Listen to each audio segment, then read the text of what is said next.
Bonjour et bienvenue dans le podcast Au cœur du sens, le podcast où je te partage toutes mes découvertes sur le sens de la vie, fruit de plus de 40 ans de questionnement. Je suis Audrey, coach professionnel certifié, et j'accompagne les adolescents et les adultes dans la connaissance de soi grâce à des audios d'auto-coaching et des séances de coaching individuel. Et pour ce 16e épisode, je voulais aborder avec toi la notion de prendre soin de soi. Alors je trouve qu'on met beaucoup de pression sur les gens pour qu'ils prennent soin d'eux et que c'est devenu limite un argument marketing. Cette injonction au bien-être est partout, dans les magazines, sur les réseaux sociaux et même dans les publicités. On passe de la personne qui ne s'intéresse pas à elle du tout à la personne qui va se réfugier en retraite silencieuse pour s'écouter pleinement. Ce fossé énorme crée une pression supplémentaire, comme s'il fallait atteindre presque un niveau spirituel de connaissance de soi pour être accepté. Personnellement, je pense qu'il y a un juste milieu, un espace où on peut se permettre de prendre soin de soi sans se sentir obligé de suivre des tendances extrêmes ou de se conformer à des standards idéalisés de bien-être. Il est important de trouver son propre équilibre, de se connaître à son rythme et de manière authentique. C'est pourquoi aujourd'hui, je voulais échanger avec toi en te posant quelques questions personnelles. Mon objectif est de t'aider à te recentrer sur toi-même sans pression ni jugement.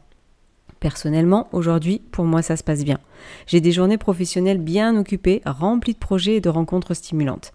Pourtant, malgré cette effervescence tout autour de moi, j'essaie de ne pas me laisser emporter par le tourbillon quotidien. Je m'efforce de prendre du temps pour moi, de m'arrêter quelques instants et de m'interroger sur ce que je ressens vraiment. Ces moments de pause sont précieux. Ils me permettent de me recentrer, de faire le point sur mes émotions et mes besoins. Et toi ? Est-ce que tu prends du temps pour te demander comment tu te sens dans ta journée ? Souvent, on est tellement pris par nos obligations, nos responsabilités, qu'on oublie de s'accorder ne serait-ce qu'une minute pour vérifier comment on va réellement. Alors, aujourd'hui, je vais te dire, prends un instant, maintenant, et pose-toi ces questions. Si je te demande, là, maintenant, comment tu te sens ? Alors, comment tu te sens, c'est un peu global. Je vais juste te demander, est-ce que tu as chaud ? Est-ce que tu as froid ? Ou est-ce que c'est une température idéale ? Est-ce que tu as le sourire aux lèvres ou plutôt les épaules affaissées ? La posture, en fait, on s'en rend pas compte, mais de temps en temps, on se met dans des postures pas très agréables pour notre corps. Donc comment tu te sens là dans ton corps à ce moment-là ? Est-ce que d'ailleurs tu as une douleur quelque part ? Parfois, notre corps nous envoie des signaux qu'on néglige. As-tu bien dormi la nuit dernière ? Est-ce que tu te sens stressé ? Ou alors totalement détendu. Et as-tu des pensées ou des émotions qui te préoccupent actuellement ? N'hésite pas à me mettre en pause si toutefois tu veux répondre à toutes ces questions. Ce sont juste des exemples de questions, mais tu peux prendre le temps, là maintenant, en me mettant en pause et en faisant des réponses un peu plus poussées. Au fil des années, j'ai appris de plus en plus à me parler, car après tout, je passe 100% de mon temps avec moi-même. Initialement, je m'intéressais beaucoup plus aux ressentis des autres qu'aux miens. Je me souciais constamment de leur bien-être, de leurs émotions, et je me mettais souvent mes propres besoins et sentiments et ressentis de côté. Ce comportement m'a conduit à négliger ce que je ressentais réellement, ce qui m'importait, et ce dont j'avais besoin pour être en harmonie avec moi-même. Ce n'est pas quand je te dis de prendre soin de soi et de prendre du temps pour toi, déjà c'est quelques minutes, quelques secondes même parfois, et ce n'est pas pour oublier les autres, car il y a aussi un aspect culpabilisant quand tu oses dire que tu prends soin de toi, ou que tu prends du temps pour toi. La société, elle nous pousse souvent à croire que s'occuper de soi est égoïste, mais j'ai réalisé que ce n'est pas le cas. Je n'oublie pas les autres loin de là, et je me suis rendu compte que me porter de l'attention me permettait d'en porter beaucoup plus aux autres. En fait, souvent, on aime recevoir l'attention des autres, mais si on ne s'en donne pas à soi dans un premier temps, pour moi, ça ne marche pas.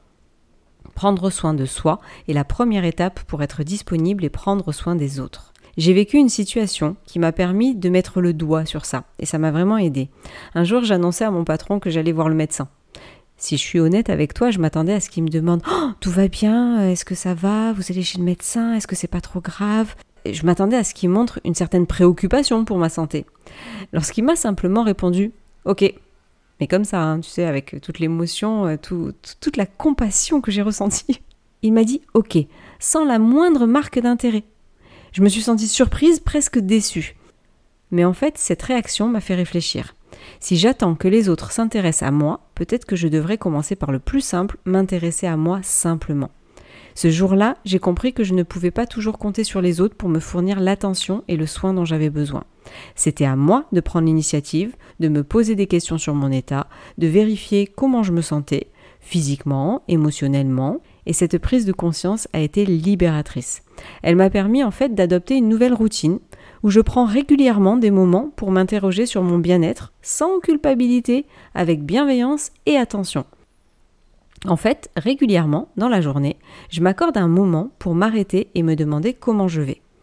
Alors, je te le dis tout de suite, ce n'est pas pour juger mon état, ni chercher à le modifier, mais simplement pour prendre des nouvelles de moi-même.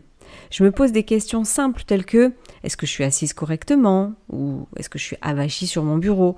ou encore « Est-ce que j'ai envie d'aller aux toilettes ?» ou de manger.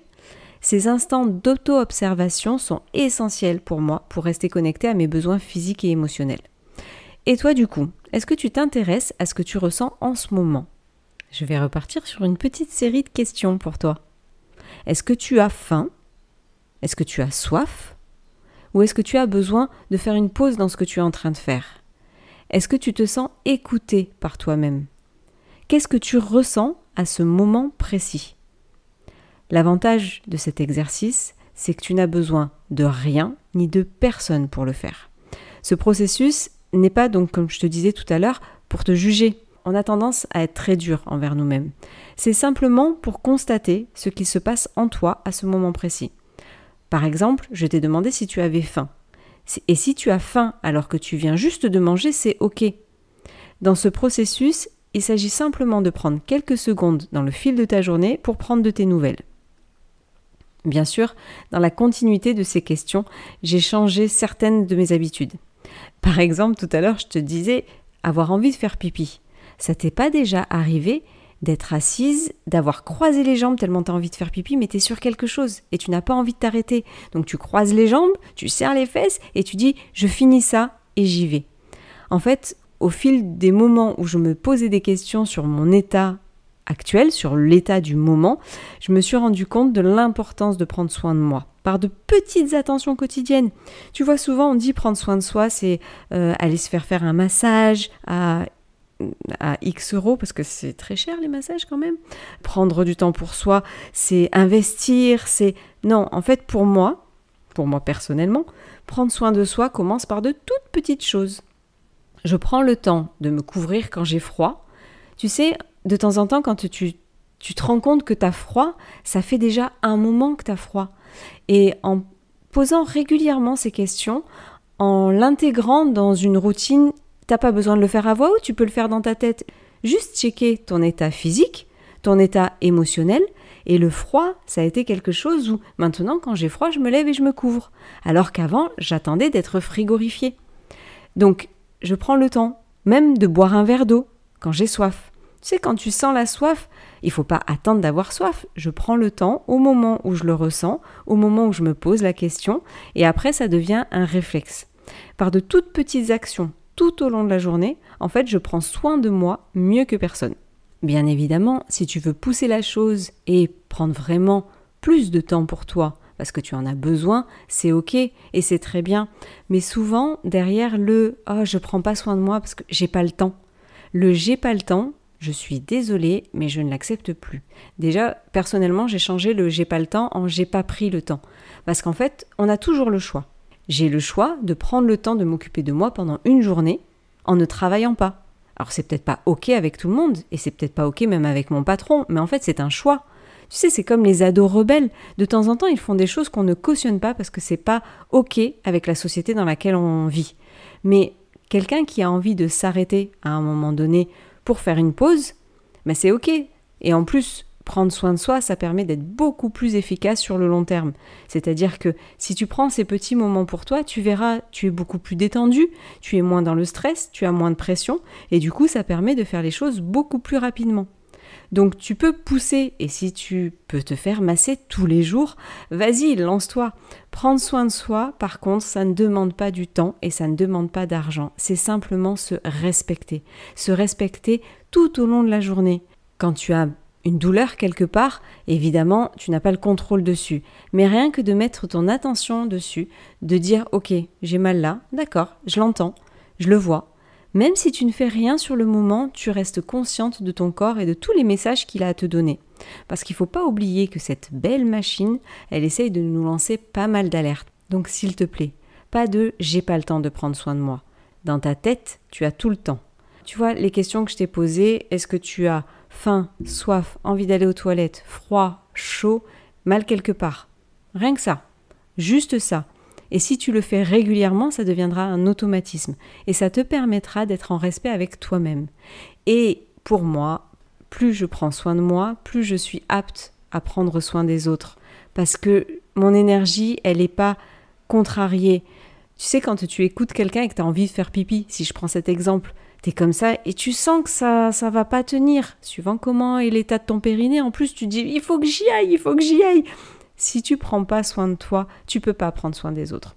Donc voilà, c'est pour moi essentiel de prendre soin de moi et simplement quelques petites questions. Simplement un intérêt à moi-même plus qu'un intérêt aux autres. Et ça me permet d'être plus disponible pour les autres au moment où j'ai été disponible pour moi. Donc voilà, j'espère que tu pourras trouver du temps pour toi, pour prendre soin de toi et te respecter comme tu le mérites. Je te souhaite une bonne journée ou une bonne soirée et je te dis à la semaine prochaine pour un nouvel épisode.